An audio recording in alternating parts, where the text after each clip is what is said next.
री plus search.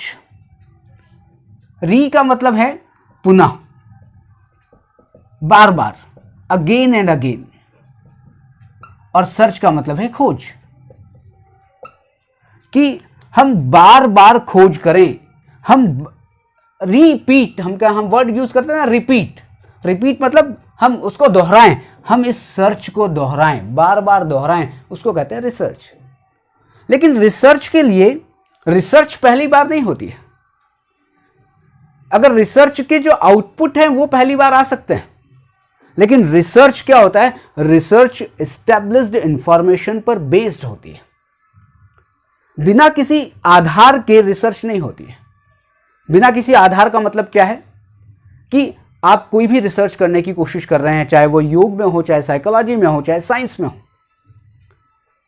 आप एक नई इंफॉर्मेशन को जनरेट करने की कोशिश कर रहे हैं। लेकिन नई इंफॉर्मेशन जनरेट कैसे होगी, पहले से तथ्य मौजूद होंगे, उस तथ्य के आधार पर हम नई इंफॉर्मेशन को हम डेवलप करेंगे या हम उत्पन्न करेंगे, या वो उत्पन्न होंगी। लेकिन पहले से कुछ भी ना हो, क्या आप हवा में तीर मार सकते हैं? नहीं, आप हवा में तीर नहीं मारेंगे, एक कहीं ना कहीं कोई आधार होगा, उसके पास तीर मारेंगे।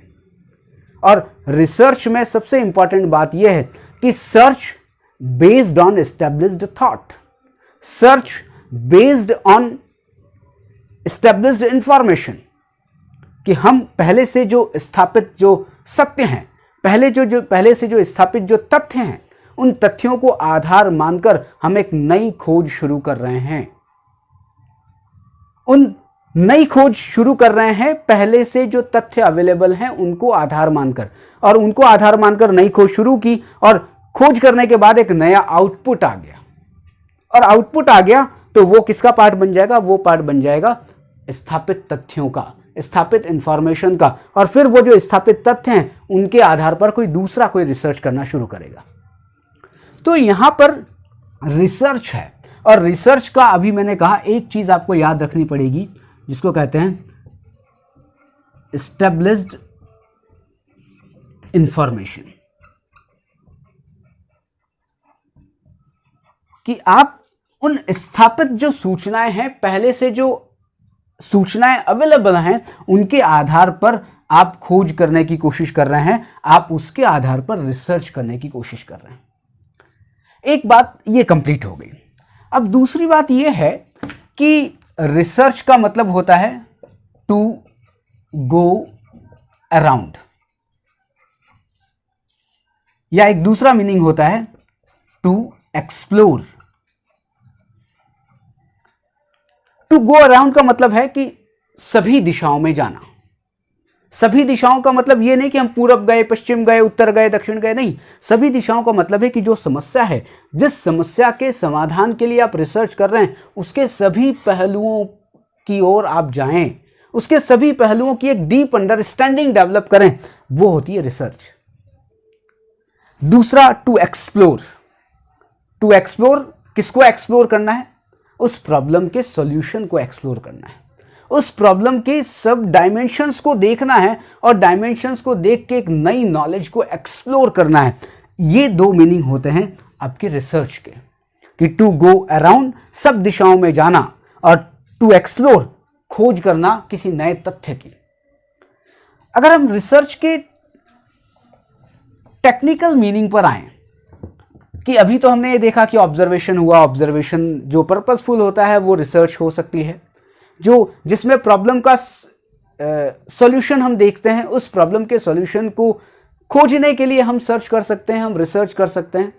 हमने इन्वेंशन को भी देख लिया, हमने डिस्कवरी को भी देख लिया, हमने रिसर्च के मीनिंग टू गो अराउंड और टू एक्सप्लोर को भी समझ लिया। लेकिन एक चीज होती है कि बेसिकली रिसर्च का मीनिंग क्या है? तो रिसर्च का मीनिंग क्या है? रिसर्च का मीनिंग है a systematic investigation. Systematic investigation to extract truth, systematic inquiry to extract truth, systematic study to extract truth. Extract truth का मतलब है सत्य को खोजना, सार तत्व को खोजना। और आप इंक्वायरी के थ्रू सार तत्व को खोजें, इन्वेंशन के थ्रू सार तत्व को खोजें, बात तो एक ही है। हमें सार तत्व को खोजना है, हमें सत्य को खोजना है। टू एक्सट्रैक्ट ट्रुथ, सत्य को खोजना। लेकिन सत्य का मीनिंग हर एक सब्जेक्ट के लिए अलग अलग है। सत्य का मीनिंग उस प्रॉब्लम से संबंधित है, उस प्रॉब्लम के समाधान से संबंधित है। सभी प्रॉब्लम्स एक जैसी नहीं होती हैं, सारे के सारे सब्जेक्ट्स एक जैसे नहीं होते हैं। हर सब्जेक्ट के लिए ट्रुथ, जो सत्य है, उसकी परिभाषा अलग है। लेकिन जब भी हम किसी भी प्रॉब्लम के सॉल्यूशन को खोजने की कोशिश करेंगे, हम उसके सत्य को खोजने की कोशिश करेंगे। साइकोलॉजी की प्रॉब्लम होगी, साइकोलॉजी का सत्य। योग की प्रॉब्लम होगी, योग का सत्य। लेकिन करना क्या है? टू एक्सट्रैक्ट ट्रुथ, सत्य को खोजना है। कभी कभी लोग ये कहते हैं कि रिसर्च का meaning bar bar again and again खोजना है, अगेन एंड अगेन सर्च करना है। लेकिन सही मीनिंग जो रिसर्च का क्या है? खोजना तो है, पुनः खोजना है, लेकिन एक वैज्ञानिक तरीके से जो खोजा जाता है, या वैज्ञानिक तरीके से जो सर्च करने की जो प्रोसेस है, उसको हम रिसर्च कहते हैं। और वैज्ञानिक तरीके से जो प्रोसेस की गई, वो किसके लिए की जाएगी? वो की जाएगी ट्रुथ के लिए, सत्य के लिए। दूसरा मीनिंग एक और हो सकता है कि डिस्कवरी फॉर न्यू आइडियाज। कि रिसर्च क्या है? रिसर्च नए आइडियाज या नए तथ्यों की खोज है। सर्च फॉर न्यू आइडियाज या discovery for new ideas, invention for new ideas, आप इन दोनों से समझ सकते हैं कि नया नॉलेज जनरेट हो रहा है रिसर्च से। लेकिन नए नॉलेज को जनरेट करने के लिए पहले से स्थापित तथ्य होने बड़े जरूरी हैं। अगर पहले से स्थापित तथ्य नहीं है तो आप इन्वेंशन कर सकते हैं, आप डिस्कवरी कर सकते हैं। रिसर्च के लिए क्या है? पहले से जो तथ्य हैं उसके ऊपर रिसर्च की जाए। आपको मैं बहुत एक छोटा सा एग्जांपल दूं कि अभी हम लगभग 1.5 साल से कोरोना की कंडीशन में हैं। कोविड-19 अभी चल रहा है, अभी समाप्त नहीं हुआ है। और इस कोविड-19 में वैक्सीन, अभी हमने स्वदेशी वैक्सीन निकाली जिसे हम कोवैक्सीन या कोविशील्ड का नाम दे रहे हैं। कोवैक्सीन जब बनाई गई तो कहीं ना कहीं पहले से वैक्सीन की नॉलेज अवेलेबल थी। उस वैक्सीन की नॉलेज जो अवेलेबल थी उसके आधार पर एक नई कोवैक्सीन या कोविड के लिए एक वैक्सीन बनाई गई है। कुछ तो आधार था और उस आधार पर एक नई रिसर्च की गई, और नई रिसर्च करने के बाद आज हम बिल्कुल सुरक्षित हैं कि हमारी स्वदेशी वैक्सीन अवेलेबल है। यह है रिसर्च। अगर दूसरा एग्जांपल ले लें कि पहले एक बार लगभग आज से 30 साल पहले मोबाइल आया था। वो मोबाइल जब पहली बार आया था वो इन्वेंशन था, क्योंकि लोगों को ये इच्छा थी कि कोई ऐसा इंस्ट्रूमेंट होना चाहिए जो बिना वायर का हो और हम दूर से बात कर सकें।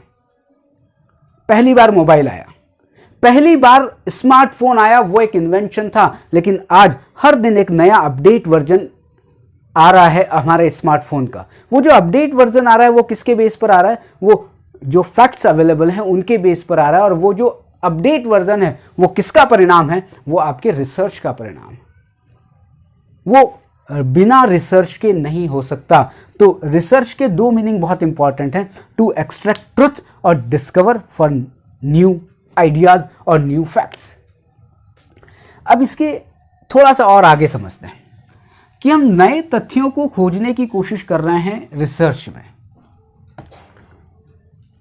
लेकिन इसके साथ एक चीज और जुड़ेगी कि research is a systematic process for search new ideas.